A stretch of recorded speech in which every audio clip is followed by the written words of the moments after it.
It's open enrollment again.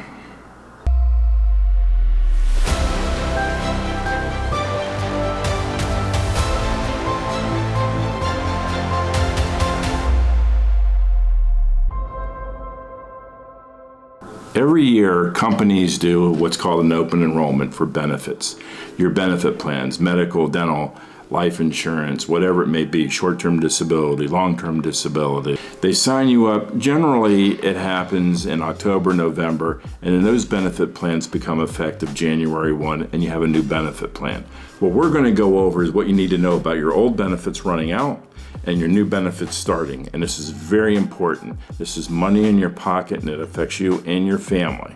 There's two important terms that you need to know that pertain to open enrollment. One is a third-party administrator, or TPA, and the other is the carrier. One term that people get a little bit confused on is third-party administrator. That is not the company that they have benefits with. That's the broker. The third-party administrator, or TPA, is the company that negotiates the rates, the premiums, the deductibles, and what the coverage is. They are not the actual carrier, they're not the benefit carrier. They are the company that is brokering the plan. That's their job. Their job is to give the company the best plan that they can possibly get for the money.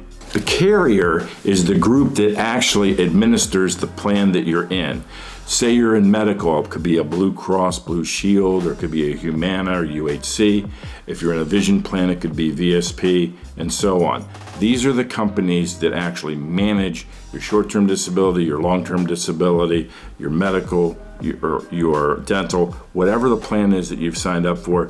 These are the companies that manage that plan. These are the people you get your cards from. Okay, why is a third-party administrator and a carrier important to you? Because when you sign up for benefits, the information that you sign up for and your beneficiaries and your other information is collected by the TPA, or the third-party administrator. That data is then given to the carrier, and the carrier takes that data and gives it to your doctor, your dentist, your insurance company, whatever. That's where the chain of command goes through. You sign up, it goes to the TPA, it goes to the carrier, and the carrier dispenses your information so that you can go to the doctor or dentist, to the doctor or dentist group that you're going to. There's different ways to enroll in benefits depending on the size of your company. Many companies have you do electronic enrollments. You go on your computer, you see all the data, you sign up, and it tells you how much it's going to cost, and then you hit the submit button. Or old-fashioned way, they give you a piece of paper, you fill it out with your beneficiaries and all your information, you check the boxes of what you want to take, and you submit that. That data then goes to the third-party administrator from your human resources department, then it goes to the carrier. It's very important, if you're doing it electronically, to make sure that that data went in the system. So don't feel bad about calling the human resource department or calling the carrier and saying, do you have my information?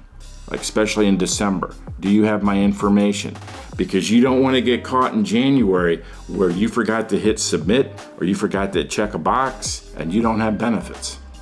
Okay, look, this is the most important part of what I'm going to tell you.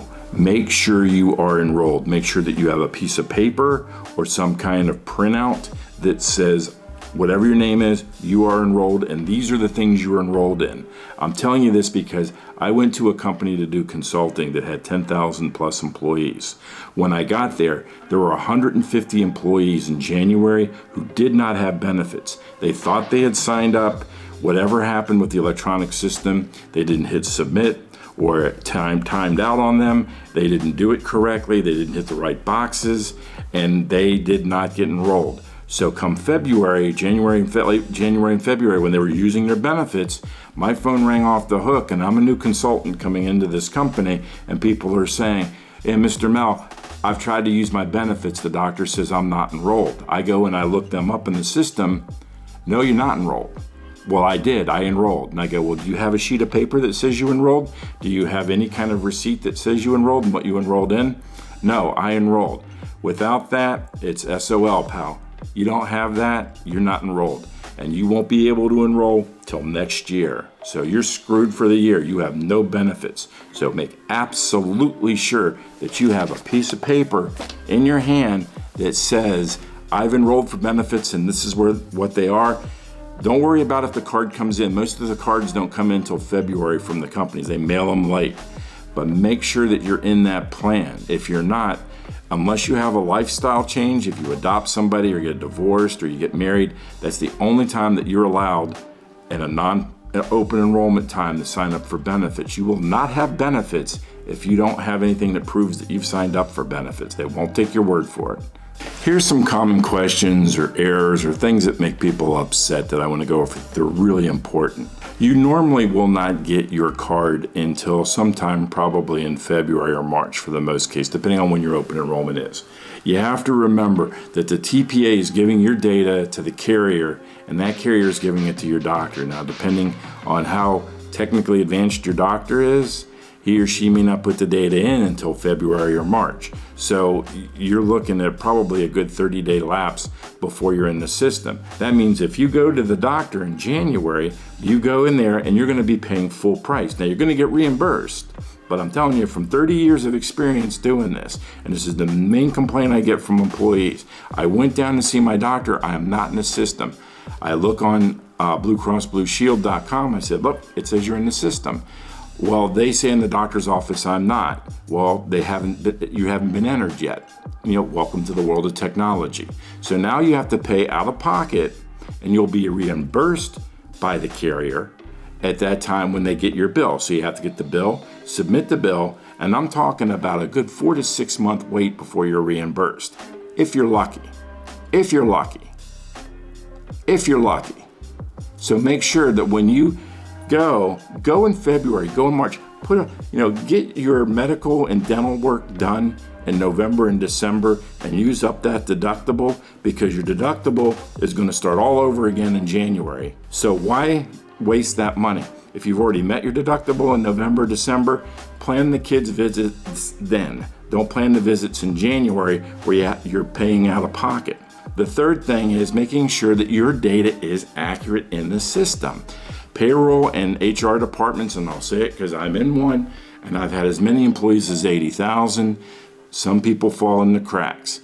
And then you don't want to get in there and you've signed up for just yourself and they're charging you for family coverage. So instead of paying $200 a pay period, you're paying $800 a pay period for a family you don't even have. And you're going to stay in that plan until they can change it up. And I'm talking months, if they even will do it. It depends on the company and the carrier.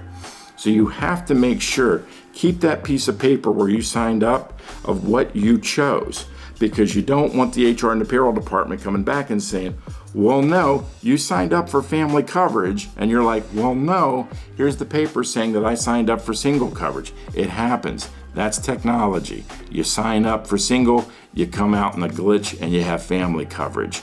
And then you're angry because you're paying 3 times as much for your premium. Make sure your data is correct. Keep that paper. Keep it with you and don't ever let that paper go. That's your proof that you've signed up for benefits. Open enrollment's straight up money. It's also your insurance and you want to make sure it's correct.